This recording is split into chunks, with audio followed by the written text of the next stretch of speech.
नमस्कार, मैं हूं आपके साथ सुमित अवस्थी और इस वक्त आप देख रहे हैं अपना favourite debate show news 18 India पर हम तो पूछेंगे। बिहार के मुख्यमंत्री नीतीश कुमार ने बीजेपी को चैलेंज दिया कि वो बिहार में अभी चुनाव कराने को तैयार है, बशर्ते बीजेपी यूपी में विधानसभा और लोकसभा के चुनाव साथ साथ करा ले। दरअसल नीतीश उत्तर प्रदेश के डिप्टी सीएम केशव मौर्य के बयान से बेहद भड़के हुए थे। गया के दौरे पर गए मौर्य ने कहा कि नीतीश को चुनौती दी और कहा कि 2020 का इंतजार करने की बजाय वो अभी चुनाव करा ले तो उनको सच्चाई पता लग जाएगी कि बिहार में महागठबंधन कहां पर खड़ा हुआ है। दरअसल आरोपों से घिरे लालू परिवार ने नीतीश की सियासी जमीन कमजोर की है, सरकार की छवि पर बुरा असर पड़ा है, लिहाजा विरोधियों को हमले का मौका मिला है और बीजेपी इसको जमकर भुना भी रही है। गठबंधन के साथी नीतीश के चैलेंज के साथ और बीजेपी इसे अपरिपक्व बयान करार दे रही है। जो कुछ नीतीश कुमार ने आज कहा कि यूपी के साथ बिहार के चुनाव भी करा लेने चाहिए, लेकिन इन हालात में हम आज कुछ बड़े सवाल पूछने वाले हैं, खासकर जेडीयू से, कि क्या नीतीश कुमार बीजेपी के बढ़ते ग्राफ से घबराए हुए हैं। सवाल नंबर 2 कि क्या नीतीश के सुशासन को लालू परिवार का ग्रहण लग गया है। और सवाल नंबर 3 जो कि सबसे महत्वपूर्ण, कि लालू और नीतीश के सियासी गठजोड़ का भविष्य क्या दिखाई दे रहा है। इन सवालों पर बड़े पैनल के साथ बड़ी चर्चा, लेकिन पहले दिन भर का ये बड़ा घटनाक्रम और आज का हैशटैग है नीतीश की ललकार।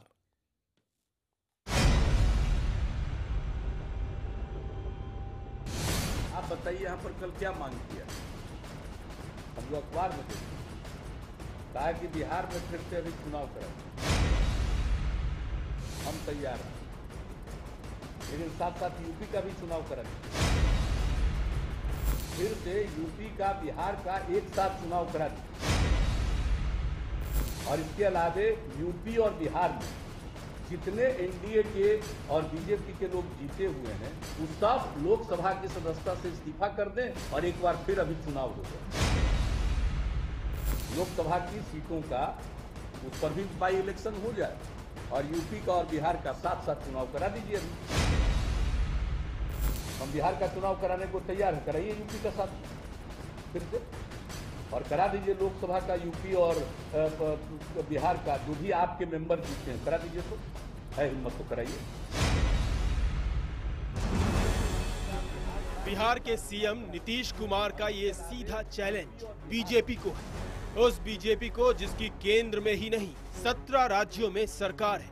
नीतीश ने यहाँ यूपी का खास जिक्र इसलिए किया क्योंकि उनकी इस ललकार की जड़ में यूपी के उप मुख्यमंत्री केशव मौर्य का बयान है। बिहार दौरे पर आए मौर्य ने नीतीश को चुनौती देते हुए कहा था कि नीतीश 2020 की प्रतीक्षा न करें, अगर अपने काम पर भरोसा है तो विधानसभा भंग कर चुनाव कराएं। घबरा गए हैं क्या वो नीतीश कुमार जी? हमें तो अभी अभी जनादेश मिला है, वह जनाधार खो चुके हैं, ऐसा वहाँ की जनता की आवाज है। इसी बयान पर नीतीश कुमार से मीडिया ने सवाल पूछा और भड़के नीतीश ने ये जवाब दे डाला। हम बिहार का चुनाव कराने को तैयार हैं, कराइए यूपी का साथ में फिर से और करा दीजिए लोकसभा का यूपी और बिहार का जो भी आपके मेंबर जीते हैं करा दीजिए। तो है हिम्मत तो कराइए। नीतीश के इस बयान के बाद महागठबंधन के सहयोगी भी उनके साथ आ खड़े हुए। भारतीय जनता पार्टी के लोग उनको रोज चैलेंज करते हैं तो उन्होंने खरा जवाब दे दिया है और चैलेंज का जवाब दे दिया है। अब भारतीय जनता पार्टी देखते हैं क्या जवाब देती है उसका। नीतीश जी ने जो सवाल किया है और जो डिमांड की है उनसे वो पूरा कर दें तो बिहार में चुनाव करा लेंगे वो। अगर मुख्यमंत्री जी ने जो बातें कही हैं कि तैयार हैं लेकिन साथ में यूपी का भी कराओ, एकदम सही बात है। बिहार में हमें तो कोई फर्क पड़ने वाला नहीं है, बल्कि इनके जो 50 सीट भी जो आए हैं वो भी नीचे चले जाएंगे। और यूपी में जिस प्रकार से अपराधियों का बोलबाला है, गुंडा राज आ गया है, तुरंत पता चल जाएगा यूपी का क्या हाल है। ना योगी रहेंगे ना मोदी रहेंगे वहाँ। हालांकि नीतीश के इस चैलेंज के बाद बीजेपी भी उन पर पलटवार करने में पीछे नहीं रही।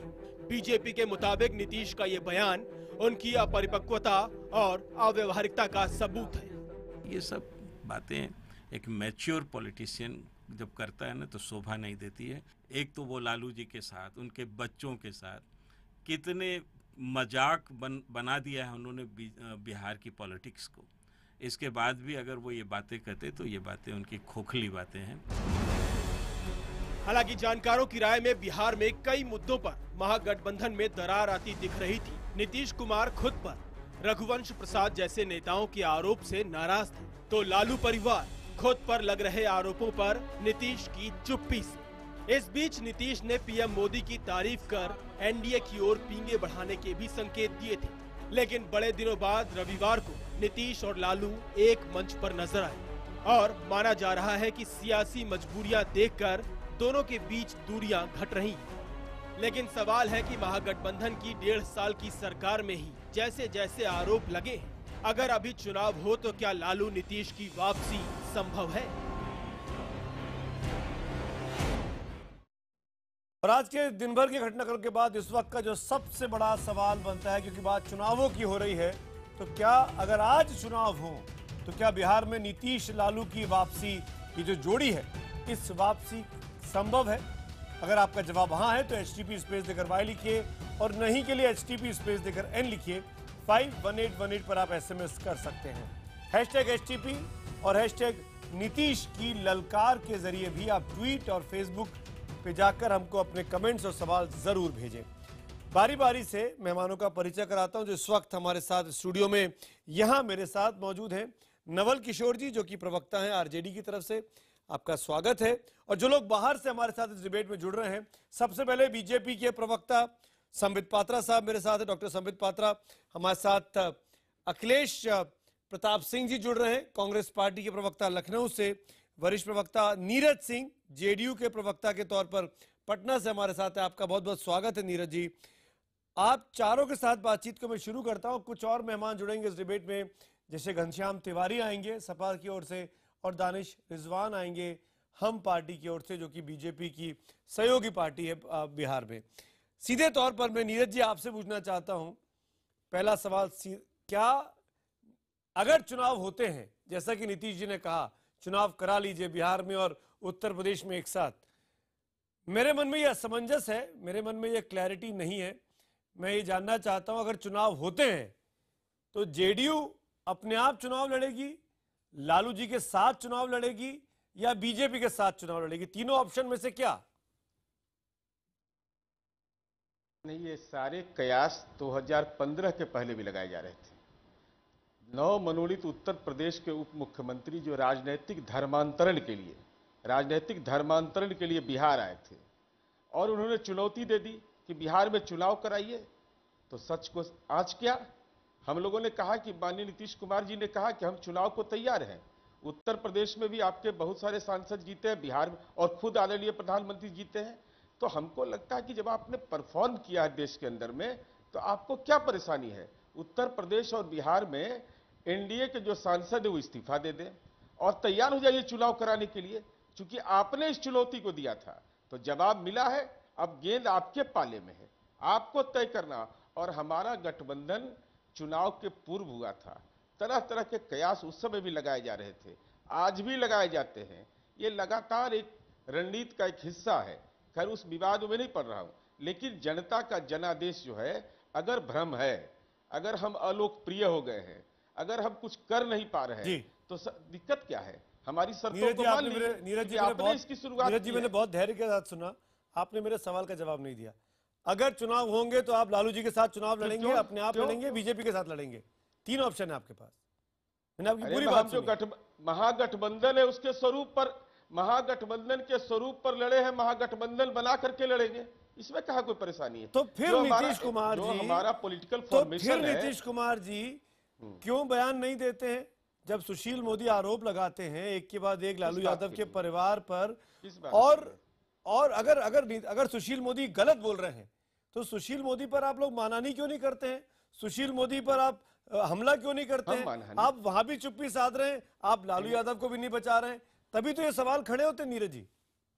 अच्छा, अब हम सवाल, अगर हमारा सवाल भारतीय जनता पार्टी से यह हो, क्या उसका जवाब हमें मिलेगा? हमने गठबंधन किया तो कह कर किया, हम यह जानना चाहते हैं। उसी पशुपालन के अभियुक्त हैं।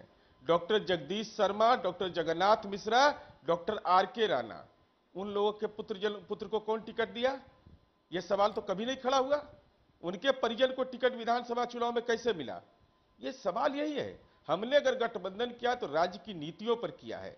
अगर उपेंद्र कुशवाहा जी प्रधानमंत्री जी के वाराणसी के रोड शो पर सवाल खड़ा कर रहे हैं, शिवसेना रोज सवाल खड़ा कर रहा है, तो कोई सवाल नहीं होता है। लेकिन ये अलग अलग हमारी पार्टियां हैं, हमारा राज्य केंद्रित समझौता है, बार बार इसको स्पष्ट करते हैं। आपने इसलिए ये सवाल खड़ा करना। नीरज जी आपकी बात का जवाब संबित पात्रा देंगे, जो आप बीजेपी पे आरोप लगा रहे हैं। संबित पात्रा हैं अपना बचाव करने के लिए, पर आप मेरे सवाल का जवाब नहीं दे रहे हैं। आप अपनी पूरी बात कह रहे हैं नीरज जी, लेकिन आप मेरी बात का जवाब नहीं दे रहे हैं। दिक्कत यहां पे आ रही है। नहीं, इसलिए जब आप जवाब यह चाहते हैं ना, हम तो नहीं, मैं आप मुझे नीरज जी मैं जवाब कुछ नहीं चाहता हूं। आप सिर्फ इतना बता दीजिए, अगर लालू यादव के परिवार पर एजेंसियां जांच बिठा रही हैं तो क्या आपके हिसाब से वो इनोसेंट है? तेजस्वी, तेज, मीशा, लालू यादव जी, क्या ये इनोसेंट है? जेडीयू ने उनको क्लीन चिट दे दी है? इतना बता दीजिए, फिर मैं आगे बढ़ता हूं। नहीं, माननीय नीतीश कुमार जी ने सार्वजनिक रूप से लोक संवाद के कार्यक्रम में, प्रेस कॉन्फ्रेंस में कहा था, आप याद करिए। उन्होंने कहा कि भाई एक दूसरे पर आरोप लगा रहे हैं, वह भी तथ्य पेश कर रहे हैं, आप भी तथ्य पेश कर रहे हैं। और उन्होंने कहा कि केंद्र की एजेंसी आपके पास है, कौन रोक रहा है आपको? ये सवाल ये उन्होंने कहा था। हमने कभी भी किसी का न फंसाए हैं न बचाए हैं। कानून अपना काम करने का जो हमारा तरीका है वो करते हैं। लेकिन हर सवाल का जवाब संबित पात्रा जवाब। बीजेपी ने भी तमाम दागी लोगों को टिकट दिया। संबित पात्रा जवाब दीजिए। देखिए, टिकट वो सब अलग विषय है, किसको टिकट दिया था, कौन जीता है। सबसे महत्वपूर्ण यहाँ बात है जो आज नीतीश कुमार जी ने कहा है कि चुनाव कर लीजिए, चुनाव पे उतरिए। देखिए, एक बड़े परिप्रेक्ष्य में इसको लेकर आइए। आखिर आज बिहार में हो क्या रहा है, मैं आपको याद दिलाना चाहता हूं सुमित जी, कि चंद दिनों पहले राबड़ी देवी जी ने ही अपने एक बयान में कहा था, तो अब वक्त आ गया है जब मेरे बेटों को चीफ मिनिस्टर बनना चाहिए। और याद करिए, अभी चंद ही दिनों पहले जब नीतीश कुमार जी से पूछा गया कि मीशा भारती का नाम बेनामी प्रॉपर्टी के घोटाले में आ गया है, मिट्टी घोटाले में लालू प्रसाद जी का नाम आ गया है, आप क्या कहेंगे? तो उन्होंने कहा, मैं क्यों कहूं, आप परिवार से पूछिए, आप लालू जी से पूछिए। तो बौखलाहट तो नीतीश जी में भी है। नीतीश जी भी सोच रहे हैं कि आखिर मैंने भी कहां अपने आप को फंसा लिया है। देखिए, बिहार की स्थिति आज क्या है? बिहार की स्थिति है कि बिहार में जो राजनीति है वो लालू प्रसाद जी ने बंधक बना रखा है, क्योंकि ज्यादा सीट तो आरजेडी के पास है। लालू प्रसाद जी ने बिहार की राजनीति को बंधक बनाया है। और लालू जी को किसने बंधक बनाया है? लालू जी को बंधक बनाया है शहाबुद्दीन ने। हमने वह भी टेप देखा कि जेल के अंदर से शहाबुद्दीन लालू जी को इंस्ट्रक्शन दे रहा था कि जाइए, मीरगंज में ऐसा हो गया है, ये पुलिस को औकात दिखा दीजिए, आप समझा दीजिए, यहां पर हम जो चाहेंगे वही होगा। तो स्वाभाविक है बिहार में पूरी तरह से जो कानून व्यवस्था है वो भी चरमरा गई है। और एक ही परिवार हर तरफ से जिस प्रकार से पैसे बनाने में लगी हुई है।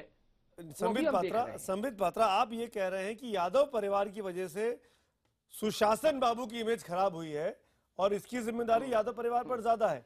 नवल जी मेरे साथ है। धीरज जी, मैं आऊंगा, आपके पास काफी वक्त दिया। नवल जी से बात कर लूं क्योंकि आरजेडी का मामला है, आरजेडी के प्रवक्ता हैं और सीधे तौर पर पूरे परिवार का आपने नाम लिया।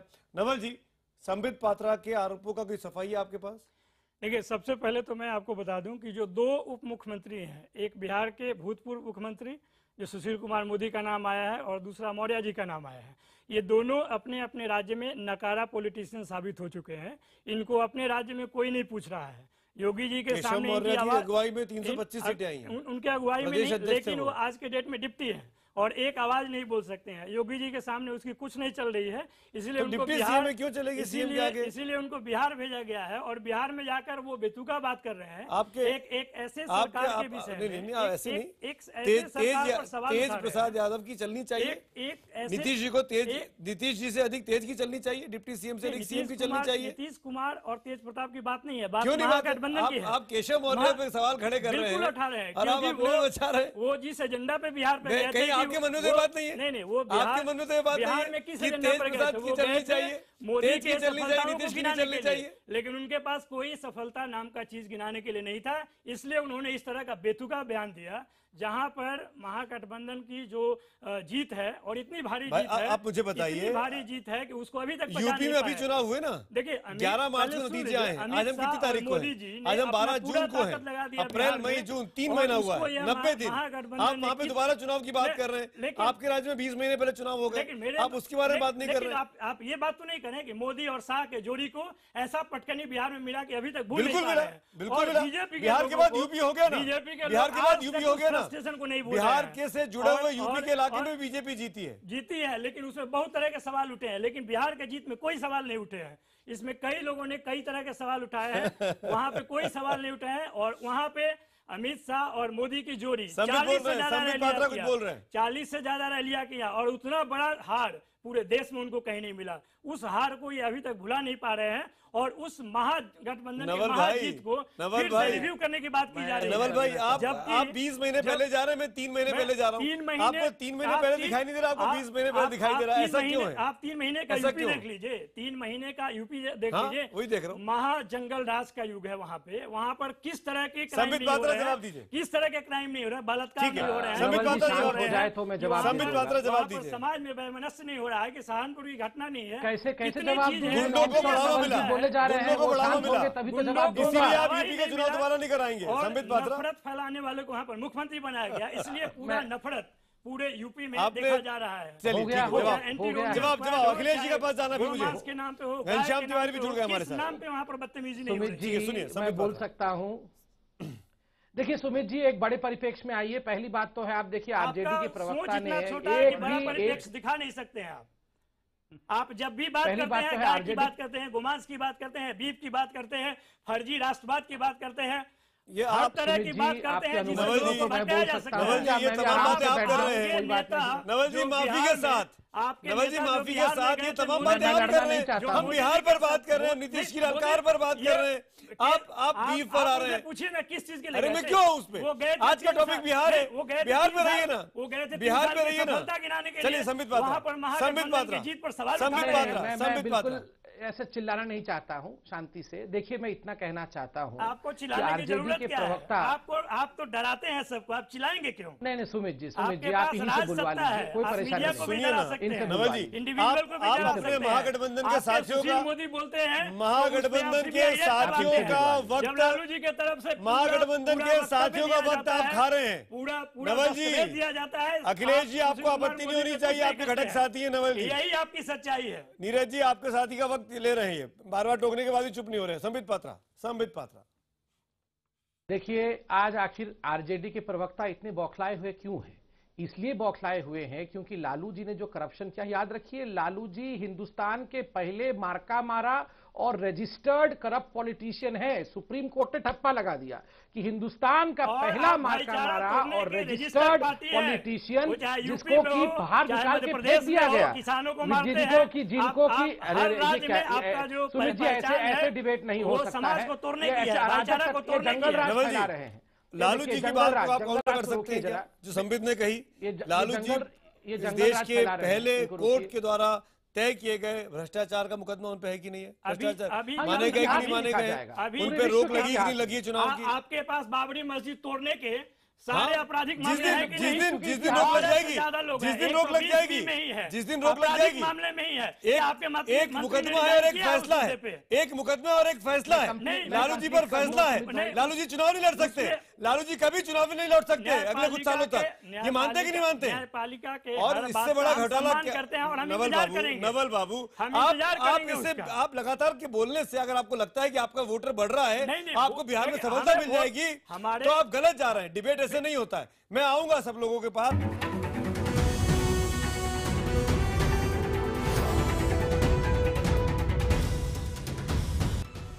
एक बार फिर बिहार को लेकर डिबेट हो रही है और आज का सवाल भी हमारा यही था कि अगर आज अभी चुनाव हो जाए, जो कि नीतीश कुमार जी ने कहा है, तो क्या लालू और नीतीश की जोड़ी की वापसी संभव है? अब तक जो जवाब हमारे पास आए हैं, एसएमएस पोल में हाँ कहने वाले 20%, नहीं कहने वाले 80%, और ट्विटर पोल जो कि सामने है सबके स्क्रीन पर, वो भी आप देख सकते हैं 27% हाँ कहते हैं, 73% नहीं में जवाब देते हैं। ज्यादातर लोग कह रहे हैं कि अगर चुनाव हो जाएंगे बिहार में तो वापसी संभव इस जोड़ी की नहीं है। मैं जानता हूं सब लोग बोलना चाहते हैं, लेकिन मैं सबसे पहले अखिलेश जी के पास जाना चाहूंगा। अखिलेश जी, नीतीश कुमार जी के इस बयान का क्या मतलब निकाला जाए? क्या नीतीश कुमार जी लालू जी को चमका रहे हैं चुनाव कराने की बात कहकर, या बीजेपी को डराने की कोशिश कर रहे हैं? क्योंकि वो कांग्रेस अध्यक्ष की मीटिंग में तो नहीं आते हैं, लेकिन मोदी जी से मिलने 24 घंटे के बाद पहुंच जाते हैं। आपकी पार्टी इसको कैसे देख रही है? देखिए भाई, यूपी के भाजपा के नेता जाकर के वहां कुछ चुनौती दे आए थे, नीतीश ने उनको उल्टी चुनौती दे दी। अब अगर आप में साहस है तो यूपी और बिहार में चुनाव करा लो, या फिर कहो कि भाई ये मेरी भवकी थी, हमसे गलती हो गई। अब तो चुनौती आपके पाले में है न, और आपका एग्जिट पोल बता रहा है, ट्विटर हैंडल और उसका मैसेज वाला, कि वो हार जाएंगे बिहार में, तो इससे पुख्ता, और यूपी में भी जीत जाएंगे, तो चुनाव करा लेना चाहिए। आप छेड़ने गए थे, आपको उल्टी जवाबदेही मिल गई, तो अब उसमें जाता क्या है?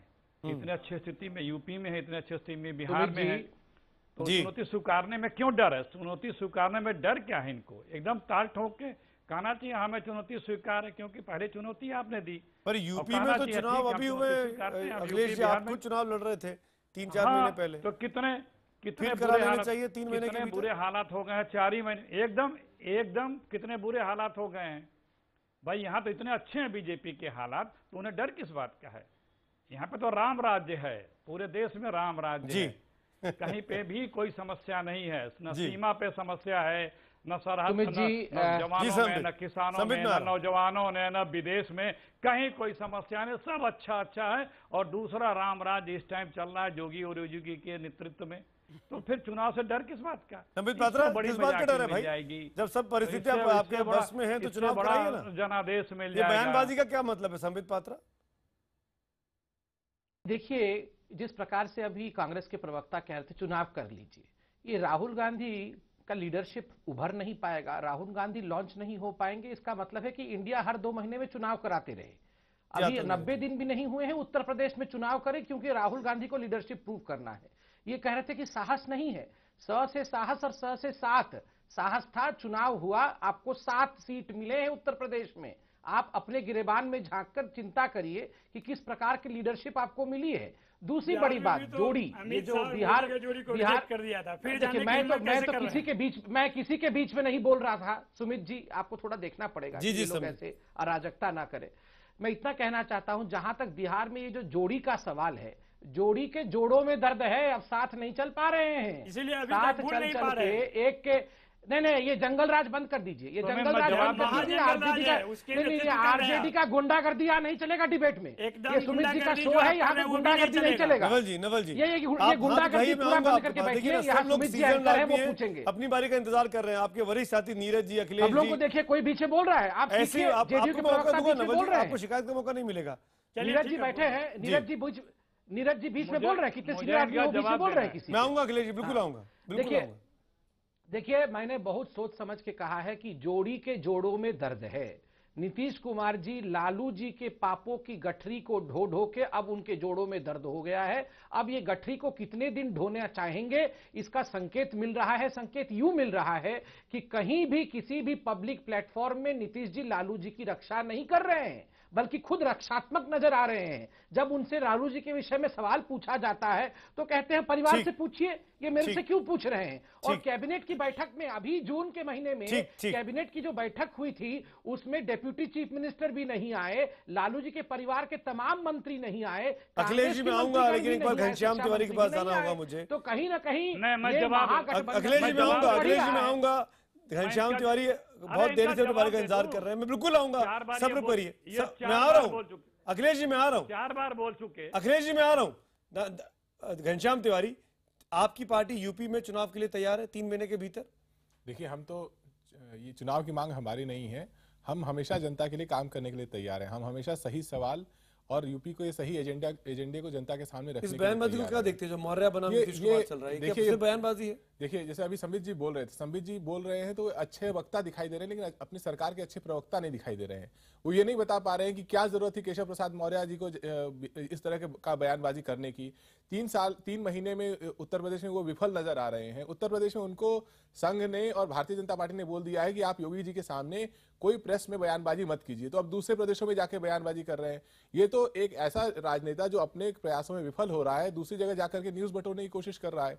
आप सीधे सीधे जवाब दीजिए। आज औद्योगिक आंकड़े आए हैं, उसमें आप पीछे हैं, किसान आंदोलित हो रहे हैं, बेरोजगारी बढ़ रही है, ये है देश के मुद्दे। लेकिन आप जाकर के उन नेताओं को जिन्होंने सुशासन के नाम पे अपनी साख बनाई है, उनको इस तरह के ओछे मुद्दों में उलझा देते हैं। तो आपको बयान, नीतीश जी तर्क और तथ्य में मजबूत हैं, तो लालू जी के साथ रहने से भी क्या नीतीश जी की सुशासन की छवि बरकरार है?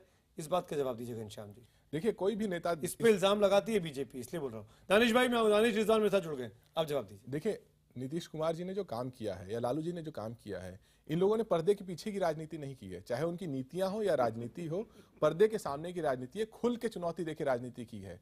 उस तरह की दो मुही बयानबाजी करके नहीं की कि हम सबका साथ सबका विकास करेंगे। लेकिन जब आप उत्तर प्रदेश में जाते हैं तो प्रधानमंत्री कहते हैं कि बिजली हिंदू मुसलमान हो गई, कब्रिस्तान शमशान भी सबका साथ सबका विकास है। इन लोगों ने कभी ऐसी राजनीति नहीं की, स्पष्ट राजनीति की। उसको आप क्रिटिसाइज कर सकते हैं, लेकिन इनके काम को, इनकी पहचान को कम नहीं कर सकते। तो लालू जी की छवि की वजह से, उस कथित छवि की वजह से नीतीश कुमार की सुशासन की छवि पर आंच नहीं आई है, जैसा कि घनश्याम तिवारी कह रहे हैं। दानिश रिजवान, आप मानेंगे इस बात को? आप तो बिहार से आते हैं, बीजेपी के घटक पार्टी है। अखिलेश जी इसके बाद पक्का?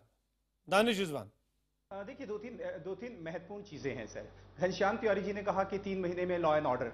देखिए, जब भी कोई भी सरकारें बनती हैं तो कम से कम 6 महीना उनको दिया जाता है। और घनश्याम तिवारी जी को ज्यादा पता होगा, क्योंकि जब मायावती जी से उत्तर प्रदेश को मुक्ति मिली थी और अखिलेश जी जब सत्ता में आए थे, तो उस वक्त भी उन्होंने कहा था कि 6 महीने कम से कम हमको टाइम दीजिए, 6 महीने में हमको ठीक करने में लगेंगे। और 6 महीने नहीं, उनको 1 साल टाइम दिया गया था। तो उत्तर प्रदेश में जंगल राज था, आतंक का राज था, खुलेआम सपाई गुंडे थाने में घुसकर लोगों को मारते थे।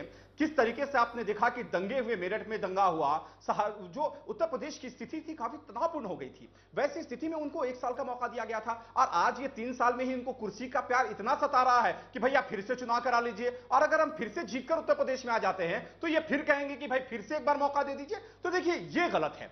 अगर रही बात बिहार की, तो बिहार के आप वर्तमान राजनीतिक हालात, अखिलेश जी आज के 1.5 मैं आ रहा हूं सर। 6 महीने पहले लालू प्रसाद यादव जी ने कहा था कि उनके एक कार्यकर्ता का जहानाबाद के एसडीओ ने पैर तोड़ दिया है, नीतीश जी उनके वहां के एसडीओ का तबादला करा दे। और 6 महीने गुजर जाने के बाद में आज भी वो एसडीओ वहां तैनात है। इनका एक विधायक सड़क पे इसलिए बैठा होता है कि भैया फला थाने के एक मुंशी का तबादला करा दीजिए। और आज के उन्हीं विधायक ने कल एक दलित, सुने सर, सुने अरे आपकी चुनावी रैली नहीं है भाई, क्यों सुने? विधायक ने कहा, अरे क्यों सुने भाई, आपकी कुछ चुनावी रैली थोड़ी चल रही है। दानिश रिजवान, अखिलेश प्रताप सिंह, आप जवाब देना चाह रहे थे संबित पात्रा की बातों का।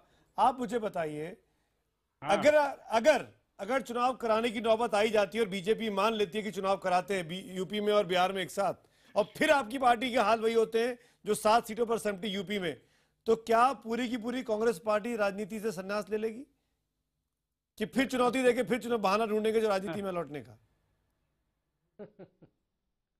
अच्छा, अगर हम जीत जाते हैं तो बीजेपी ले लेगी संन्यास? बीजेपी को, बीजेपी से पूछिए ना। आप पूछना चाह रहे हैं कि मैं पूछूं बीजेपी से? बताइए ना, अगर सवाल का जवाब सवाल है तो बताइए। एक सेकेंड, मैं बता रहा हूं ना। देखिए, शर्त एक तरफा नहीं होती है जी, शर्त 2 तरफा होता है। हाँ, इसलिए शर्त अगर लगाना है तो 2 तरफा लगा के बात करना आप।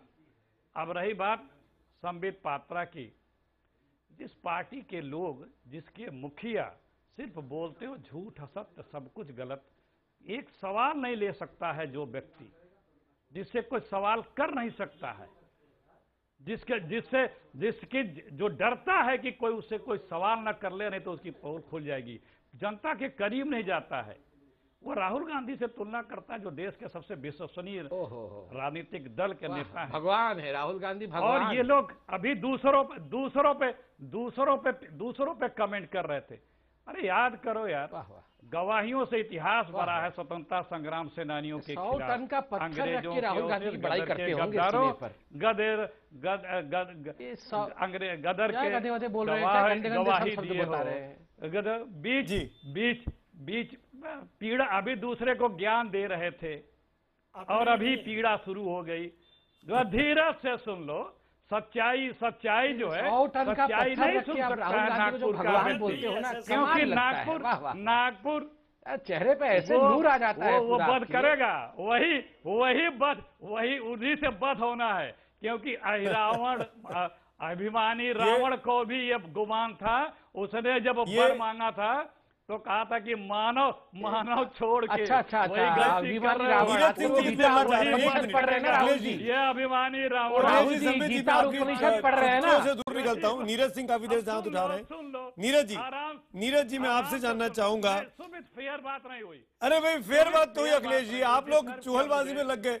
बाकी पैनलिस्ट भी बैठे हुए। नीरज जी काफी देर से हाथ उठा रहे हैं। आपके अपने महागठबंधन के साथी है सर, आज तो वक्त आप ही लोगों के पास पूरा है। नीरज जी आप कुछ बोलना चाह रहे थे संबित पात्रा की बातों पर। मैं केवल यह कहना चाहता हूं कि सब कुछ बोलेंगे लेकिन मूल मुद्दे पर नहीं आएंगे। मूल मुद्दा यह है कि क्या भारतीय जनता पार्टी तैयार है चुनाव के लिए। इस सवाल पर भारतीय जनता पार्टी खामोश हो जाती है। केशव प्रसाद मौर्य जी उनके नेता हैं, नहीं तो कहे कि केशव प्रसाद मौर्य ने गैर जिम्मेदाराना बयान दिया है और हम उनकी चुनौती को, जब सब कुछ इनके अनुकूल है, गठबंधन है, गठबंधन पर आरोप है, सब कुछ हो रहा है, तो 56 इंच का सीना भी है और उसमें 6 इंच का दिमाग भी है। मैं तो केवल एक, इसलिए देखिए चुनाव ये कराए जाने के पक्षधर नहीं होंगे, उसका कारण समझिए।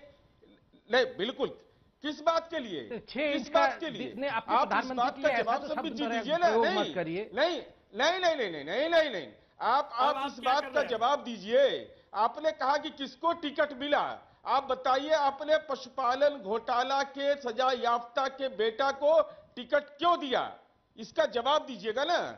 क्या उन्होंने एकात्म मानवतावाद पढ़ा था, क्या उन्होंने आरएसएस का प्रशिक्षण लिया था, कुछ तो जवाब दीजिए। और दूसरा अपराधी के बारे में बोलेंगे सुमित जी, चेहरा बेनकाब हो जाएगा।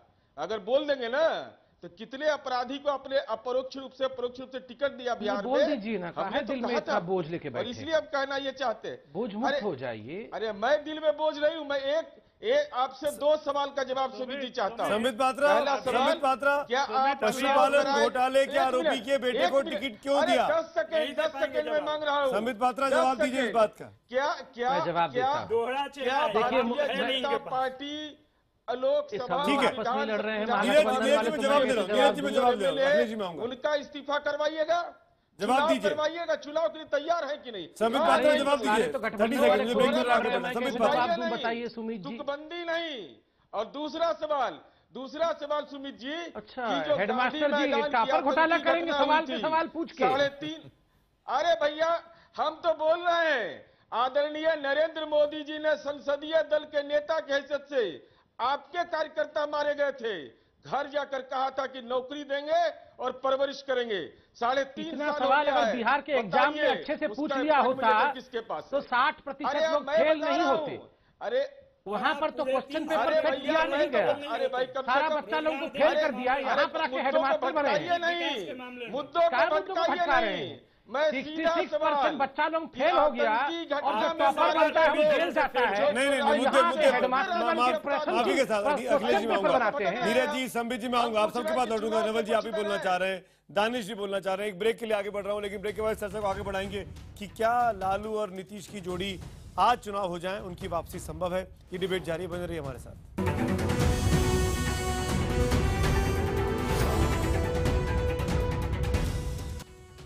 आज का सवाल के नतीजे एक बार फिर आपको दिखा दें, इस डिबेट में हम आगे बढ़े। हमारा आज का सवाल है कि अगर अभी चुनाव हो तो क्या लालू और नीतीश की जोड़ी की वापसी संभव है? अब तक की जो नतीजे हमारे पास आए हैं, एसएमएस पोल पर 83% नहीं में जवाब दे रहे हैं और ट्विटर पोल पर ज्यादातर जवाब नहीं वाले ही हैं। 74% लोग नहीं में जवाब दे रहे हैं। कुल मिलाकर ये बात हो सकता है कि नवल जी को या नीरज जी को या अखिलेश जी को समझ में ना आए, पर नवल जी ये सच्चाई है, ये आपके सामने पोल हो रहा है, लगातार हम लाइव डिबेट में कर रहे हैं और जनता ये कह रही है कि अगर चुनाव हो यूपी बिहार में तो ये जोड़ी दोबारा नहीं आएगी। अब देखिए इसमें हमें एक समस्या है, जो आपका सर्वे है, ठीक है, बिहार की जनता 90% जो है रूरल जनता है, और जिस मुद्दे पे आप ये सर्वे ले रहे हैं वो ऑल ओवर इंडिया का सैंपल होगा, मुझे जहाँ तक समझ में आती है। इंडिया के बाहर का भी हो सकता है, इंडिया के बाहर का भी हो सकता है। उस सैंपल से आप ये पूछ रहे हैं कि बिहार में कौन आएगा, उसको आप नकार रहे हैं, जो कि ऑलरेडी बिहार की जनता ने जो सम्मत और मैंडेट दी है, जिस मैंडेट का बीजेपी रिजेक्ट करते करते, उसका तौहीन करते करते फ्रस्ट्रेट हो चुकी है, उस मैंडेट पर प्रश्न उठा रहे हैं। उस सर्वे के माध्यम से, जो सर्वे का जो सैंपल है वो भी वही एक सवाल के घेरे में है कि प्रश्न कहाँ का, उत्तर कहाँ से। दानिश रिजवान, आप मानेंगे इस बात को जो बात कह रहे हैं नवल जी? इस मामले में उनको उनके विषय में देखिए एक चीज मालूम ही नहीं है। दानिश, नवल जी के जो नेता हैं तेजस्वी यादव जी, वो आजकल ट्विटर और वो पूरे बिहार के नेता हैं। जब उन्होंने अगर आपको ये मालूम नहीं है तो बिहार के डिप्टी सीएम हैं और बिहार के सबसे पॉपुलर पार्टी के नेता हैं। आपका वक्तव्य इतना नकारा है, ये शायद बीजेपी के संगत में रहने का असर है। दूसरे के लोकप्रिय नेता को आप सिंगल आउट करके आप इस तरह की बात करते हैं, यह आप बीजेपी के संगत में उसी का आपका असर। आपके नेता, अरे आप नवल जी आपके नेता नहीं है क्या वो? आपके नेता नहीं है क्या वो? बिल्कुल है। आपके नेता नहीं है क्या? बिल्कुल है। अरे सुनिए ना, अरे सुनिए ना, जो बीजेपी को नहीं पच रही है, अरे क्या काम कर रहे हैं वो बिहार की जनता देख रही है। अरे क्या काम कर रहे हैं वो बिहार की जनता देख रही है। व्हाट्सएप पे जब ये फोटो मांगते हैं कि सड़कों की फोटो भेजिए, हम सड़क बनवाएंगे, और जब ये तो बिहार में सर्वे करवाइए ना, हमने सड़क की चुनाव में हार चुके हैं सर आप, बिहार में हार चुके हैं, अरे वहां पर सड़क की फोटो मांगकर कहते लड़कियों ने प्रपोजल भेजा है, ऑलरेडी सड़क की फोटो मांगकर कहते लड़कियों ने प्रपोजल भेजा है। अरे इसको छोड़िए और बिहार की मिल चुकी है, अब बिहार की जरूरत है। अरे सुनिए ना सर, नवल जी, माननीय तेजस्वी यादव जी ने सड़क की फोटो मांगी और उसके बाद मीडिया में आके कहा कि भैया हमने तो सड़क की फोटो मांगी थी और लड़कियों ने शादी के प्रपोजल रख दिए, और जब हमने सवाल उठाए तो खामोश हो गए। देखिए ये चेहरा और ये जो चरित्र है ना, ये अब जनता देख रही है। आपने जिस तरीके से अरबपति होते हुए, इसका चाल चेहरा चरित्र संपूर्ण सवाल के दायरे में है। अरे नवल जी आप जब बोल रहे थे तो कोई नहीं बोल रहा था। अरे नवल जी आप अखिलेश जी बोलना होते हुए बीपीएल धारियों से, आप अरबपति होते हुए बीपीएल धारियों से अरबों की जमीन दान में लेते हैं। दान मतलब भीख में लेते हैं। सुशील कुमार मोदी से ट्रेनिंग लेकर आए हैं। अरे हमने सुशील कुमार मोदी के ऊपर जो सवाल उठाया है वो आपने पूछा है। अच्छा ठीक है, जिनके साथ पूछा है कि सीबीआई ने सुशील कुमार मोदी के आयोग पे उनके पत्नी पे जितने सवाल उठाए गए, जितने क्वेश्चन पूछे गए हैं, उसके ऊपर क्या कोई खोज किया गया है? नवल जी, जेटली ने जो सवाल, जेटली के विरोध में जो सवाल उठाए हैं उनके पास कीर्ति आजाद ने क्या उस पर आपने कुछ सवाल उठाइए, सबसे सवाल पूछिए, मेरे एक सवाल का जवाब दे दीजिए क्योंकि जवाब आप देने आए हैं। सवाल हम पूछ रहे हैं, तेजस्वी में और तेज में बड़ा कौन है? गया तेजस्वी में और तेज प्रताप में बड़ा कौन? चला गया, हो गया खुद मुद्दे को। नहीं मैं इसलिए बुरा लगा ना आपको, बुरा लगा ना आपको, बुरा लगा ना आपको। मैं टॉपिक से डाइवर्ट हुआ, आपको कुछ बोला 50 वर्ष नहीं, सवाल का मैं जब टॉपिक से डाइवर्ट नहीं हो रहा हूँ, आप क्यों हो रहे हैं? के डिग्री आप क्यों हो रहे हैं? भूतपूर्व शिक्षा मंत्री के डिग्री में इतने सवाल उठे, आपने पूछे हैं? आप क्यों हो रहे हैं? अभी तक प्रधानमंत्री ने जवाब दिया है। अरे तो डिबेट में रहिए ना। आज जो सवाल भूतपूर्व शिक्षा मंत्री पे सवाल उठे हैं, उसका जवाब मिला है। मुझे बताइए, क्या यूपी और बिहार की जनता या हिंदुस्तान की आवाम इतनी धनी है कि हर 3 महीने में चुनाव करा ले? तो हिंदुस्तान के बड़े बड़े नेता जब इस तरह की बयानबाजी करते हैं, चाहे वो दिनेश मौर्य हो, केशव प्रसाद मौर्य से पूछिए उन्होंने ऐसा बेतुका बयान क्यों दिया, चाहे वो केशव मौर्य हो, चाहे वो नीतीश कुमार हो। क्या ये स्वागत योग्य बात है? क्या ये स्वागत योग्य बात है? क्या इस गरीब मुल्क में बार बार चुनाव की तरफ आगे बढ़ाना? क्योंकि आपको चुनाव जीतना है। इसका शुरुआत किसने किया? केशव प्रसाद मौर्य ने किया, बीजेपी के लोग ने किया, और वहां पे किया जहां पर उनके जमीन पे उनको हराया जा चुका है। ठीक है, अखिलेश सवाल पूछते हैं। अखिलेश प्रताप सिंह 5 साल के लिए ठीक, you made a point, you made a point Naval ji. Akhilesh Pratap Singh समझ में आऊंगा। लालू प्रसाद, अखिलेश प्रताप सिंह परमिशन ले लीजिए। अखिलेश प्रताप सिंह, अखिलेश प्रताप सिंह। हाँ सुमित जी, आपके परिणाम ट्विटर के और मैसेज के इतने पक्ष में आ रहे हैं और बीजेपी भी इतनी आश्वस्त है कि वो बड़ी मजबूत है, और बिहार और उत्तर प्रदेश में सब कुछ कबाड़ा हो चुका है, तो चुनाव क्यों नहीं करा लेते हैं? ये जो हमारे भाजपा के मित्र हैं, जल्दी राहुल गांधी को प्राइम मिनिस्टर बनना है ना, शुरू में तो हम लोग चुनाव करते रहे रोज शुरू में बड़े नसीहत दे रहे थे कि बीच में न बोलें, बड़ी नसीहत दे रहे थे। आदर्श सिखा रहे थे। ये हमारे छोट भैया की तरफ से फिर बीच में बोल रहे हैं, दूसरों को आदर्श सिखाते हैं और अपने छोट भैयों की तरफ से बीच में डिस्टर्ब करते हैं। अभी शुरू में इन्होंने आदर्श सिखाया था हमारे गुणगान करिए, राहुल जी का गुणगान करिए, क्यों समय बर्बाद कर रहे हैं? कुछ जो राहुल जी है का गुणगान करिए, क्या है समय बर्बाद कर रहे हैं? हंसी के ब्रह्मांड उन्होंने बनाया, भगवान है, हंसी के पात्र, अरे गुणगान करिए, राहुल जी का समय बर्बाद हो रहा है। एक बात करें प्लीज। वो देख रहे हैं वहाँ से। दानिश में आऊंगा, दानिश में आऊंगा। संबित जी जवाब देंगे अखिलेश जी की बात का। मेरी बात हो जाए। हाँ, देखिए यही फर्क है बीजेपी में, दोहरा चरित्र, दोहरा चाल, दोहरा चेहरा। जब इनके बीच में कोई बोलेगा तो उसे आदर्श सिखा रहे थे और अब हंसी के पात्रा बन रहे हैं बीच में बोल बोल करके। ये मूल भिन्नता के बारे में अच्छा बोलिए, क्यों राहुल जी देख रहे हैं, बोल रहे हैं ये क्या है, मेरा प्रवक्ता यही कुछ भी भिन्नता नहीं बोल रहा है मेरे बारे में। अरे थोड़ा बोलिए राहुल जी के बारे में। अच्छा क्या अंग्रेजों के अवशेषों को इतना चहक के नहीं बोलना चाहिए। सोनिया जी को क्या बोल रहे हैं? सोनिया जी को अंग्रेजों के अवशेष बोल रहे हैं? हाँ, वो पता है क्या हो गया है? हाँ, कांग्रेस के प्रवक्ता सोनिया जी को अंग्रेज के अवशेष बोल रहे हैं? अंग्रेजों क्या बोल रहे हैं? अंग्रेजों की गवाही देते रहे हो। अंग्रेजों की गवाही कौन दिया? अंग्रेजों के अवशेष, अंग्रेजों के गदर के गद्दार कौन थे? गदर के गद्दार कौन है? सोनिया जी को आप अंग्रेजों के अवशेष बोल रहे हैं? गवाही देते माफी चाह रहा हूँ, दोनों वरिष्ठ पार्टियों के, बड़ी पार्टियों के वरिष्ठ प्रवक्ता हैं। मैं इस तरह की डिबेट की उम्मीद नहीं कर रहा था। अखिलेश जी, संबित जी, प्लीज मैं घनश्याम जी आपके पास आना चाहूंगा। बिल्कुल, जो लोग बारी से सीजन तरीके से अपनी पार्टी का इंतजार कर रहे हैं उनका नुकसान नहीं होना चाहिए। नहीं अखिलेश जी प्लीज, अखिलेश जी मैं आऊंगा, मैं अभी अखिलेश जी मुझे सबके पास जाना है। घनश्याम जी काफी देर से अपनी बारी का इंतजार कर रहे हैं और आप लोगों की बातचीत में और लोगों के पास मैं नहीं जा पा रहा हूँ। घनश्याम तिवारी, क्या इस देश के पास इतना पैसा है कि हर 3 महीने में चुनाव की बात करने लगे नेता? बिल्कुल भी नहीं है। और अगर आप चुनाव की बात करें तो उससे एक पायदान थोड़ा सा नीचे उतरिए और जो वादे आपने पिछले चुनाव में किए थे उनकी बात भी कर लीजिए।